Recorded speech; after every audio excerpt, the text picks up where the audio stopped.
सुधा समाधान।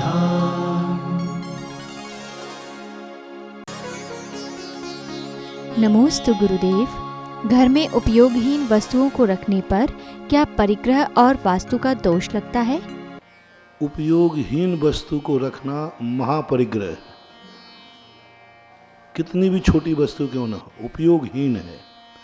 दूसरी बात है, जितना कचरा घर का एक स्टोर होता है, सबसे ज़्यादा नकारात्मक एनर्जी देता है। यहाँ तक कि आपके कमरे में एक बंद घड़ी रखी है, आप प्रैक्टिकल करना, एक दिन बंद घड़ी रखी हो और आपके ज्ञान में ना हो और आप कोई काम कर रहे हैं, आपका बार बार मन नहीं लगेगा, काम रुकेगा। आप यदि किसी बैलेंस शीट का जोड़ लगा रहे हैं, आप जोड़ लगाने में मन नहीं करेगा, फिर आप खोजना कि शायद घड़ी बंद है। आपके पंखा लगा हुआ है, स्विच है बिजली का, वो बंद पड़ा हुआ है, पंखा आपका बंद पड़ा हुआ है। वास्तु कहता है ये सब नकारात्मक स्थिति होती है। चालू करो या ना करो, लेकिन स्विच सही होना चाहिए। पानी रिस रहा है मकान के अंदर, वो नकारात्मक, तुम्हारा पुण्य भी छल रहा है। तुम कितनी मेहनत करोगे, पैसा आएगा पता नहीं कहाँ से निकल जाएगा, क्योंकि आपके घर में पानी रिस रहा है।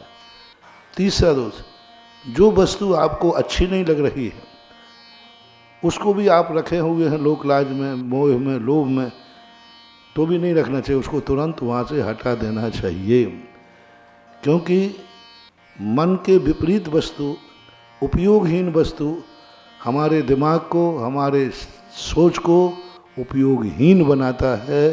ये वास्तु का सिद्धांत है। नमोस्तु गुरुदेव।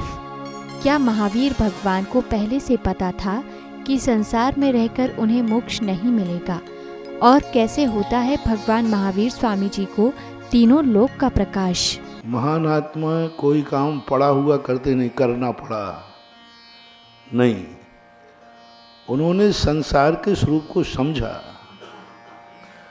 और संसार के स्वरूप को समझ करके देखा कि इसमें कितनी आकुलताएं हैं, कितना पाप है, कितनी उपलब्धि है, कितना आनंद है, और ये आनंद कितना क्षणिक है।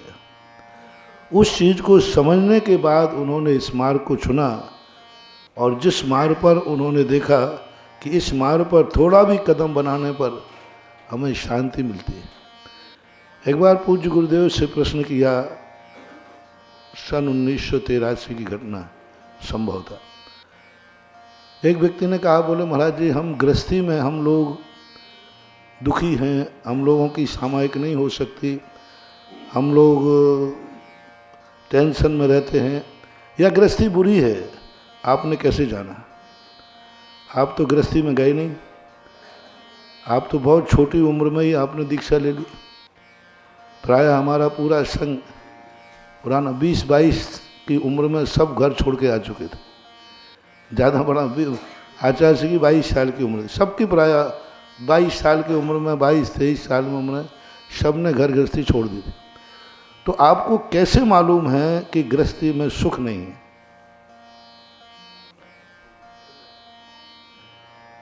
मात्र शास्त्रों में पढ़ी पढ़ाई बातें हैं, अनुभव तो नहीं।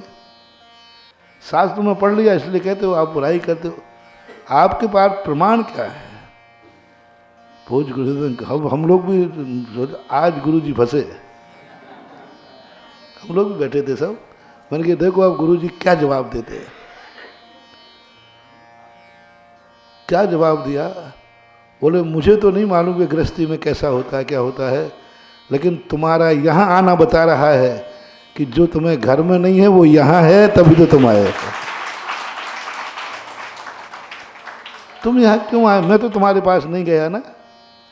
यानी तुम्हारी अंतर आत्मा कुछ बोल रही है कि जो मैं जिंदगी में धन दौलत पाके नहीं पाया वो सबको छोड़ने के बाद इस बाबा जी के पास है। कुछ ना कुछ तो अंतर आत्मा से तो आया है, मुझे तो नहीं आया। मेरे मन में तो नहीं आया कि मेरे पास कुछ नहीं है, इसके बाद धन दौलत है तो मैं तुम्हारे पास जाता, मैं तो नहीं आया। 94 की बात है, जब यहीं से मैं गया आगरा से जयपुर, मैंने गुटखे के ऊपर बहुत बोला, शराब के ऊपर बोला।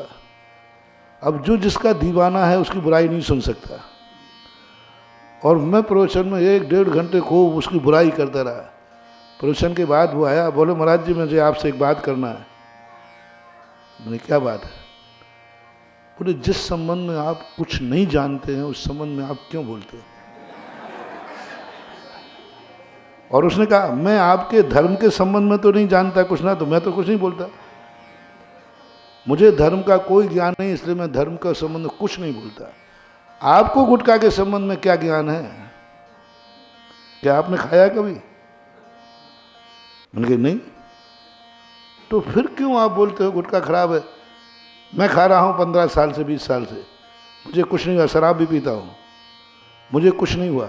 आपके जो आप बोल रहे हैं कैंसर हो जाएगा, ये हो जाएगा, वो हो जाएगा।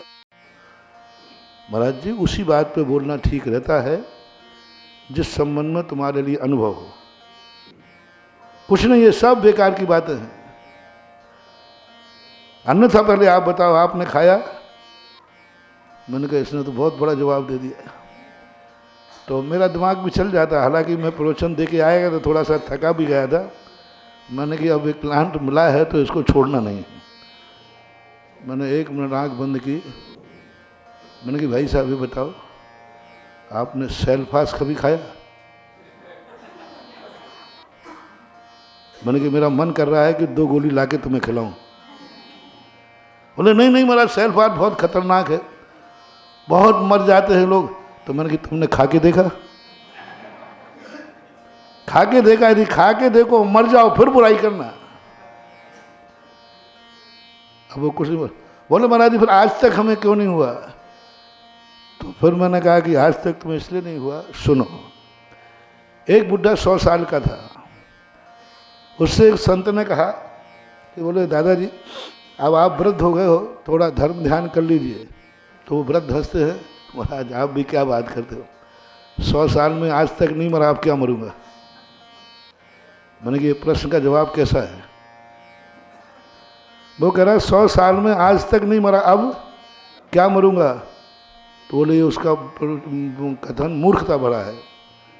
100 साल में नहीं मरा है ना मरने वाला है। मैंने कि तुम भी उसी क्वालिटी को हो कि 15 साल में आज तक नहीं हुआ, अब होने ही वाला है, ये समझ के चलो आप। कोई ड्राइवर ओवर कॉन्फिडेंस कर रहा, मैं 25 साल से गाड़ी चला रहा हूँ, आज तक कुछ नहीं हुआ।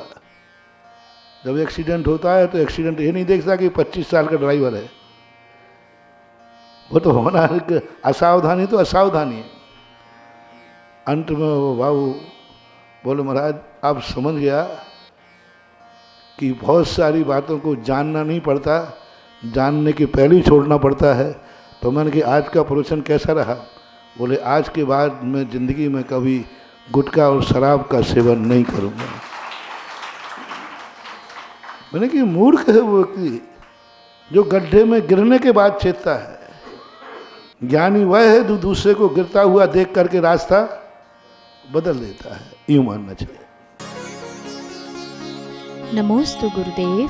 किसी की पत्नी का मरण हो जाए तो क्या उसका पति पिछी धारण कर सकता है? देखो पिछी का कोई नियम नहीं है। जैसा महाराज जी में तुम्हारे में 60 गांठ बैठ जाए वैसा कर। ये तो महाराज और आपके वैसा कोई भी नियम नहीं है कि इसका सिस्टम क्या। जो महाराज अपनी इच्छा से जो सिस्टम बना लेते हैं उसी सिस्टम में परिवर्तन हो जाए, क्योंकि ये परिवर्तन का क्रम आगम में कुछ भी नहीं लिखा। परिवर्तन होती ही नहीं थी पिछी। पहले हम लोग जंगलों में रहते थे, प्रतिदिन पंख खराब होते थे, जो खराब हो गए वो फेंक देते, नए पंख लगा लेते थे, क्योंकि जंगल में मिलते थे। और पंखों को उठाने में कोई चोरी का दोष नहीं आता, क्योंकि वो किसी के अधिकार के पंख नहीं हैं। तो मिट्टी और पंख आदि हमें पूछने की ज़रूरत नहीं होती, तो बदली नहीं जाती थी। अब पहले कई जगह बोली से बदलते हैं। अब ऐसा महाराज जी ने बना दिया कि नहीं संयम के साथ है तो जो संयम लेगा उसको देंगे। पर जैसी व्यवस्था होती है वैसे ही कर लेते हैं। नमोस्तु गुरुदेव। एक अच्छे सैनिक का क्या कर्तव्य होना चाहिए? कि पुलिस दुखियों के आंसू पहुंचने के लिए होते हैं। कोई व्यक्ति किसी दुखी व्यक्ति को यदि नाजायज दुख दे रहा है, उससे उसको मुक्त कर देना पुलिस का सबसे बड़ा पुण्य होता है। क्योंकि यह वर्दी जो है क्षत्रिय की वर्दी मानी जाती है, और क्षत्रिय का अर्थ ही है कि वो अपने अंदर में रहने वाले किसी भी व्यक्ति को दुखी न होने दे। यही आशीर्वाद है, यही विशेषता। नमोस्तु गुरुदेव। आदिनाथ भगवान को उच्चासन पर विराजमान करने के बाद वहाँ के मंदिर की ऊर्जा का क्या महत्व है? क्योंकि ये शक्तियाँ अपनी श्रद्धा से प्रकट होती हैं, अपनी आस्था से प्रकट होती हैं। जब भगवान के प्रति हमारा बहुमान जागता है, वो बहुमान वहाँ इतनी, जब भगवान को मैंने नीचे बैठे देखा, हमारे पास दो करुणाएं जागती हैं। एक तो मैं धर्म को नीचे गिरते नहीं देख सकता, दूसरा मैं धर्मात्मा परिवार का विनाश नहीं देख सकता। ये दो मेरे में कमजोरी कहो या विशेषता कहो। जब मैंने देखा कि क्यों इस मूर्ति के विराजमान के बाद उस परिवार में जो हमारे धर्म का एक स्तंभ था, धर्म का एक स्तंभ था, क्यों विपरीतता आई, क्यों विपरीतता आई। पर उस परिवार के प्रति मेरी जो विपरीतता, हर चीज पे कमिश्नर बैठा है। दूसरी, इतने बड़ी भगवान की स्थिति और आज वो नाभि से नीचे बैठे। पर ये दो करुणाएं जब मेरे से निकलती हैं तो एनर्जी सारी दुनिया की समेट के वहाँ आ जाती है। और ये दो करुणाएं बताओ कितनी बड़ी हैं। धर्मात्मा का पतन क्यों हुआ और धर्म का पतन क्यों हुआ, इसलिए। और मैं ज़्यादा इसलिए प्रशंसा नहीं करता हूँ मिश्री बाबू, आजकल तुम्हें मालूम है अच्छी वस्तुओं पे पता नहीं किन किन की नीयत खराब होती है। अब तुम्हारा ज्ञानोदय इतने ऊंचे उठ गया, इतने ऊंचे उठ गया कि हर व्यक्ति ज्ञानोदय पे नीयत टिकाए है कि क्या।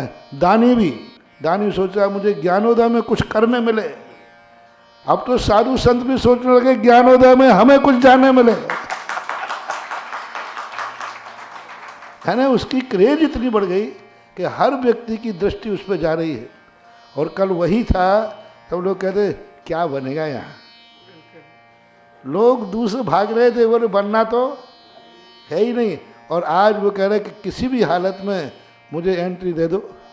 तुम्हारे पास भी कितने ट्रस्टियों के नाम आ रहे हैं, कोई भी योजना वहाँ नहीं है। आज वो स्थिति में पड़ गई कि अब हर व्यक्ति उस पर दृष्टि लगाए है। इसलिए मैं सोचता हूँ थोड़ी कम प्रभावना हो, जिससे काम पूरा हो जाए, नहीं तो बीच में ही नज़र लग जाए तो आफत हो जाए। क्योंकि अच्छी चीज़ पर सबकी स्थिति बनती है। और मैंने आगरा वालों से भी कह दिया, मैंने जितने प्रवचन दिए हैं इनको यूट्यूब पर सुरक्षित करना, एक दिन आगरा का भी यही हाल होने वाला है। और मैंने बोला है तो ये मत समझना कि ऐसे ही निकल जाएगा। आप तो सब लोग अपनी अपनी जो आज के प्रवचन जो दे रहे हैं ना यहाँ पर, इन सारे प्रवचनों को रख जाना। आगे आने वाली पीढ़ी आगरा का वही कीर्तिमान स्तंभ करेगी जो कीर्तिमान मैंने प्रवचनों में बोला है। अभी तक तो जहाँ बोला है वहाँ ऐसे ही हुआ। ज्ञानोदय को लिए यही कहा, इतनी आलोचना हुई ज्ञानोदय की, वहाँ शराब के अड्डे हैं, फैक्ट्रियाँ, पता क्या क्या हुआ, पंपलेटबाजी हुई। आज वही लोग सोच रहे हैं कि उस क्षेत्र में मेरी एंट्री कैसे हो। यहाँ तक कि समाज ग्रस्त भी, साधु संत भी लालायत हैं उसके लिए कि हमें ज्ञानोदय का कुछ एक छोटा सा विधान करने ही मिल जाए, 2 दिन वहाँ रहने ही मिल जाए। तो ये सब आ रही हैं स्थितियाँ। खैर कोई बात नहीं, माल जब चोखा होता है तो दुनिया की स्थिति बनती है। नमोस्तु गुरुदेव। अपने धन को अपने साथ कैसे ले जा सकते हैं? दान का मूल उद्देश्य होता है किसी भी प्रकार से जो कर्म के उदय से हम ला रहे हैं वो कर्म बन के न रह जाए, वो कर्म का बीज न बो दे, वो धर्म का बीज बो दे। धर्म के बीज में जैसे शास्त्रों में आता ना, काना पौड़ा पड़े हाथ चूसे तो रोवे। यानी जो धन दौलत है इसका हम संसार के भोग करेंगे तो रावण जैसी हमें दुर्गति ही मिलना है। और उसी धन से हम यदि जिनालय जिनेंद्र भगवान के मंदिर बनाएंगे तो भरत चक्रवर्ती जैसे 7 राजू ऊपर जाकर अनंत सुख भोगे। दोनों ने धन कमाया, दोनों का धन एक नंबर का था, लेकिन एक ने धन को कर्म का बीज बना लिया और आज वो तीसरी नरक में 7 सागर की आयु का दुख भोग रहा है। धन दौलत की बदौलत है और किसी की बदौलत नहीं। इतना धन दौलत पाया, इतना धन दौलत पाया कि आज वो 7 सागर की आयु में, यहाँ उसके क्या दिन थे ये नहीं सोच पाता था मैं थाली में से क्या खाऊं, और आज ऐसी दशा है वो सोच रहा है कि अब मैं क्या खाऊं। यानी एक दाना खाने को नहीं मिल रहा है। और भूख कितनी है, 3 लोग को नाच जो खाए, मिटे न भूख कणा न लहाए। और इसी धन के बदौलत गया वो, इसी पुण्य के बदौलत गया, पाप के बदौलत नहीं गया वो। रावण की जो दुर्गति हुई है, पुण्य के उदय को उसने भोगों में लगा दिया, पुण्य के धन दौलत को उसने संसार में लगा दिया। पुण्य के उदय से उसने सोने की लंका बना दी, सोने के महल बना दिए। और भरत चक्रवर्ती इससे बड़ा धन था, लेकिन उसने अपने धन को सोने का महल नहीं बनाया। चाहता तो भरत चक्रवर्ती सोने का महल बना देता, लेकिन उसने मंत्रियों से कहा कि ये धर्म की कमाई है, कर्म के खाते चली गई है, जाओ इस धन से सोने के 72 भोजनालय बनाओ। सोना का दोनों ने बोला, उसने कहा मेरा मकान सोने का बना दो, और भरत चक्रवर्ती बोला नहीं, जिनेंद्र देव का मंदिर सोने का बनाओ, मकान तो ईंट गाड़ी का चल जाएगा। दोनों ने सोने को खर्च किया, एक ने मकान में और एक ने जिनालय में। आज वो 7 राजू ऊपर बैठ करके सिद्धालय में सुख भेड़ रहा है, और उसकी मूर्ति मंदिर में बैठ के पूज रही है। और रावण ने को अपने धन का दुरुपयोग किया, खूब ऐशो आराम में लगाया, खूब हवेली बनाई, सब बना रहा। आज वो 7 सागर की आयु नरकों में भोग रहा है और दशहरा मैदान में जल रहा है। एक दशहरा मैदान में जल रहा है धन की बदौलत, धन के कारण से वो दशहरा मैदान में जल रहा है, और धन के कारण भरत चक्रवर्ती मंदिर में पूजा जा रहा है। तो बस यही है इसकी परिणति, और इसी के लिए ये सब चीज़ें होती हैं। समय हो सुधा समाधान।